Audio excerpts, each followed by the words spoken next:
Olá, tudo bem? O tema de hoje é muito importante, é emocionante. Você vai saber a verdade bíblica a respeito da oração. Isso vai abençoar a sua vida. Conversar com um amigo. Essa é uma das melhores experiências que um ser humano pode ter. Afinal, é por meio da conversa que a gente se conhece melhor, se torna íntimo, compartilha experiências, frustrações e sonhos. E quando essa conversa acontece com o melhor amigo que qualquer ser humano pode ter? Quando esse tipo de conversa acontece, você pode chamar por outro nome, pode chamar essa conversa de oração.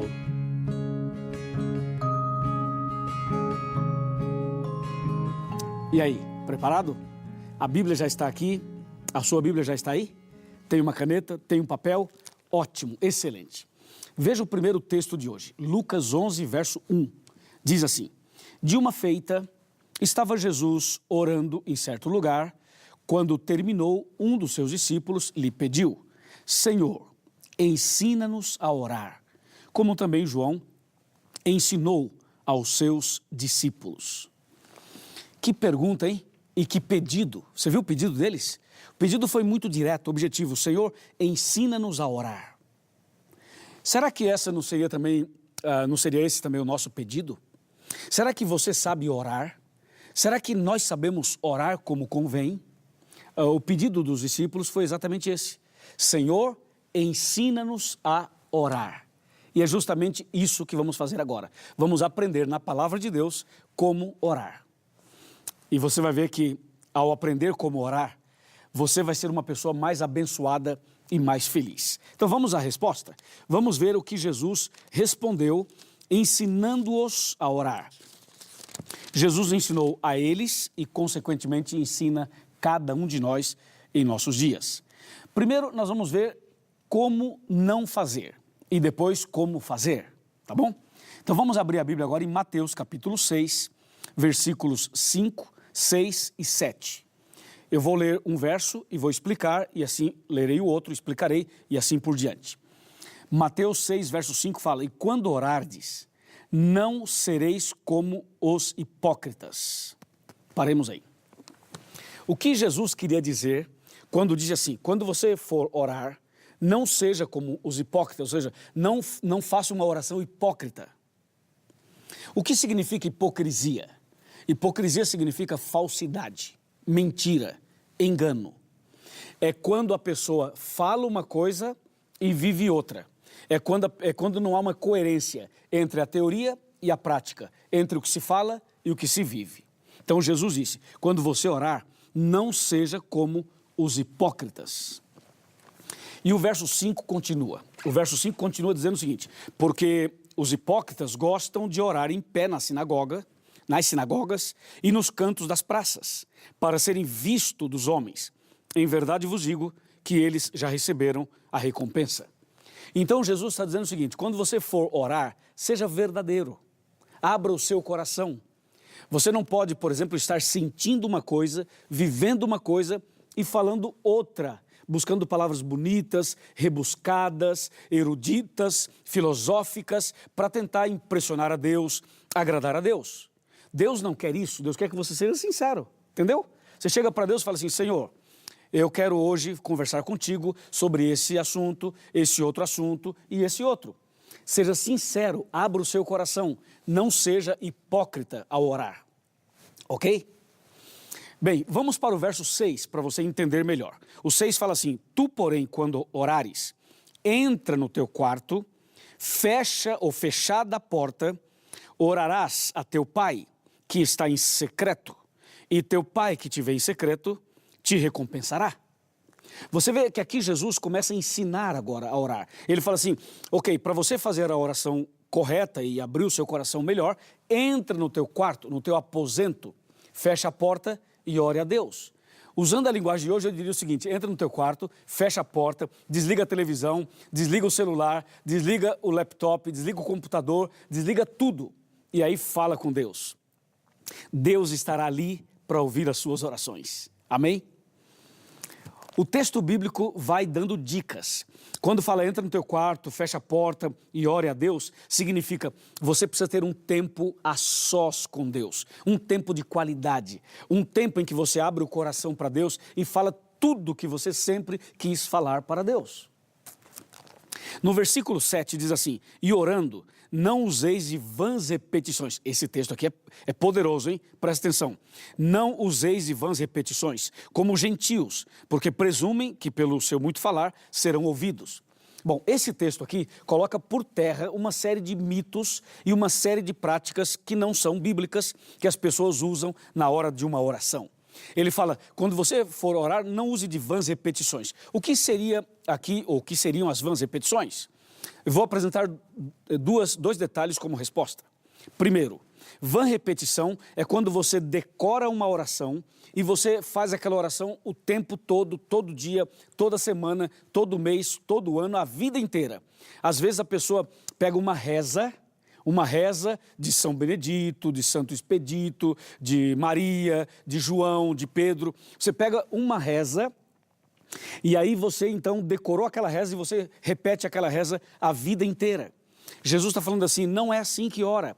Não useis de repetições, não useis de vãs repetições. Porque senão você vai passar a vida inteira fazendo uma oração decorada, que não é a sua realidade, não é o que você está passando, entende? E outro detalhe, usar de vãs repetições também se refere àquela oração evangélica, a oração evangélica em que a pessoa fica repetindo. Vou dar um exemplo. A pessoa fica assim, ó. Glória, glória, glória, glória, glória, glória, glória, glória, aleluia, aleluia, aleluia, aleluia, aleluia. Entendeu? Ou seja, ela fica repetindo uma palavra o tempo todo, repetindo aquela palavra o tempo todo, o tempo todo. Jesus diz, não é assim que ora.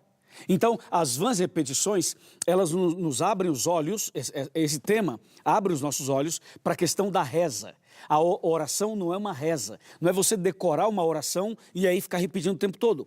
Ou pegar uma palavra e ficar o tempo todo. Eu te amo, Jesus, eu te amo, Jesus, eu te amo, Jesus, eu te amo, Jesus, eu te amo, Jesus. Não é assim. Oração é conversar com Deus, amigo. E quando você vai conversar com alguém, você chega perto de uma pessoa e fala assim, lindo, lindo, lindo, lindo, lindo, lindo, lindo, lindo, lindo. Não vai ficar assim, né? Você vai chegar perto da pessoa e vai falar assim, amém, amém, amém, amém, amém, amém. Não faz no menor sentido. Então, a Bíblia Sagrada diz assim, quando você for orar, não use de vãs repetições. Tá bem? Aqui nós vimos o que não fazer. Agora nós vamos ver o que fazer. Ou seja, como devemos orar. Como devemos orar. Aqui vai a dica que está em João 13, em João 14, em João 10, em Mateus capítulo 6. Olha só, como é o modelinho da oração? É assim, você ora ao Pai, diretamente ao Pai, em nome de Jesus, e o Espírito Santo entra como um intercessor na oração. É o que diz Romanos 8, 26. Romanos 8, 26 fala assim, nós não sabemos orar como convém, então o Espírito Santo ele intercede por nós com gemidos inexprimíveis. Ou seja, o Espírito Santo consegue exprimir, expressar, ele consegue traduzir para Deus aquilo que eu estou dizendo na oração, que muitas vezes eu não consigo dizer exatamente o que eu gostaria de dizer. Então você ora a Deus em nome de Jesus e pela intercessão do Espírito Santo. Ele faz essa obra, entendeu? Agora, o detalhe é o seguinte, você quando orar, você não pode orar a Deus em nome de um santo, de uma santa, de uma pessoa, entendeu? Você não pode orar a Deus em nome de Santa Clara. Você não pode orar a Deus em nome de São João. Você não pode orar a Deus em nome de Santa Maria. Porque só um morreu na cruz por você e por mim. Então esse um é Jesus. Aí você ora a Deus em nome de Jesus. Ok? Bem, nós então vimos aí a sequenciazinha da oração. Quem orar, em nome de quem orar e qual o papel do Espírito Santo na oração. Agora vem um detalhe importante. De acordo com a Bíblia, Jesus ensinou e deu uma oração modelo. A oração modelo de Jesus não é para você ficar também a vida inteira repetindo aquela oração, sempre a mesma oração. Ela é um modelo, você pode orar esta oração quantas vezes você quiser, é claro, mas ela serve como um modelo, entendeu? E esse modelo é a oração do Pai Nosso.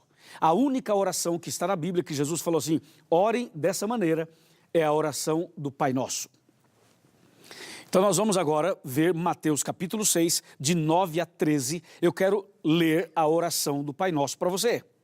A oração do Pai Nosso diz: portanto, vós orareis assim: Pai nosso que estás nos céus, santificado seja o teu nome, venha o teu reino, faça-se a tua vontade, assim na terra como no céu. O pão nosso de cada dia dá-nos hoje, e perdoa-nos as nossas dívidas, assim como nós temos perdoado aos nossos devedores. E não nos deixes cair em tentação, mas livra-nos do mal, pois teu é o reino, o poder e a glória para sempre. Amém. Viu que linda oração? Essa oração foi ensinada por Jesus, mas ela é o modelo. E eu vou mencionar para você aqui quais são as partes principais desta oração para ser um modelo para você e um modelo para mim. Para isso, eu vou sentar na minha cadeira e aqui sentado a gente conversa mais tranquilamente. Bom, deixa eu ajeitar aqui meu paletó, porque nós queremos conversar e você já está sentadinho na sua casa. Muito bom, parabéns. Agora veja, a oração do Pai Nosso é assim. Ela começa exaltando a Deus. Pai nosso que estás nos céus, santificado seja o teu nome. Quando você ora o Pai Nosso, você percebe o modelinho. Então toda oração deveria começar exaltando a Deus, reconhecendo a soberania de Deus, reconhecendo a santidade de Deus, reconhecendo o poder de Deus. Sempre assim. Em segundo lugar, vem o pedido. Ele fala, você começa a oração do Pai Nosso exaltando a Deus, depois diz assim: o pão nosso de cada dia nos dá hoje. Isso quer dizer o pedido. Então você pode fazer seus pedidos, suas petições, e a Bíblia fala: pedi, pedi e dar-se-vos-á. Então o pedido vem logo depois de você exaltar a Deus e reconhecer a soberania dele, certo? E finalmente a oração termina da seguinte maneira, quando o texto fala assim: perdoa as minhas dívidas, perdoa os meus pecados. É a hora em que você pede perdão, é a hora que você confessa os seus pecados. Então repetindo, exalta a Deus, reconhece sua soberania, número 1. Número 2, você faz os pedidos das suas necessidades diárias. Número 3, você pede perdão para Deus, confessando os seus pecados, chamando o pecado pelo nome. E finalmente, o item número 4, a quarta parte, é quando você termina agradecendo a Deus. Como termina aqui dizendo, porque teu é o reino, o poder e a glória para sempre. É quando você termina dizendo: Senhor, muito obrigado, louvado seja o teu nome, e aí você encerra agradecendo a Deus por ter ouvido você e por ter atendido a sua oração. Viu só como se ora? É assim que diz a Bíblia. Agora, é claro, é preciso ter fé e é preciso orar. Eu quero convidar você para orar e quero convidar você para ser um homem ou uma mulher de oração. Seja uma pessoa de oração. Ande com Deus todos os dias em oração. Ore para comer, ore para sair de casa, ore quando chega de volta em casa, ore quando vai trabalhar, ore pelo marido, ore pela esposa, ore pelos filhos, ore por mim, ok? Ore pela pregação do evangelho, ore pelas pessoas, ore o tempo todo, mas não faça aquela oração formal. Converse com Deus, abra o seu coração. É isso que Deus quer, que você converse mais com Ele, que você dedique mais tempo conversando com Ele. Pode ser em palavras, mas pode ser também em pensamento. Deus conhece o seu coração e sabe o que você precisa. Então, a partir de hoje, eu convoco você para ser uma pessoa de oração. Amém? Aceita esse convite? Aceita esse desafio? Muito bom. Então agora eu vou orar por você. Vamos curvar a cabeça, fechar os olhos e orar. Querido Deus, Criador dos céus e da terra, louvado seja o teu nome, santificado seja o teu nome. Muito obrigado por esse estudo maravilhoso da tua palavra. Senhor, eu quero fazer um pedido especial, que o Senhor abençoe essa pessoa que ora comigo e a família também. E quero pedir que o Senhor perdoe todos os nossos pecados e nos conceda forças para uma vida vitoriosa. Muito obrigado por nos ouvir e nos atender. Eu entrego nas tuas mãos a minha vida, eu aproveito e oro também por nossa equipe aqui de gravação, oro aqui por todos os rapazes e também a nossa equipe como um todo que está dedicando tempo para esse momento e por cada família que está orando comigo. E essa oração eu faço não em meu nome, mas no nome daquele que morreu na cruz, que é meu querido amigo e Salvador, Cristo Jesus. Amém.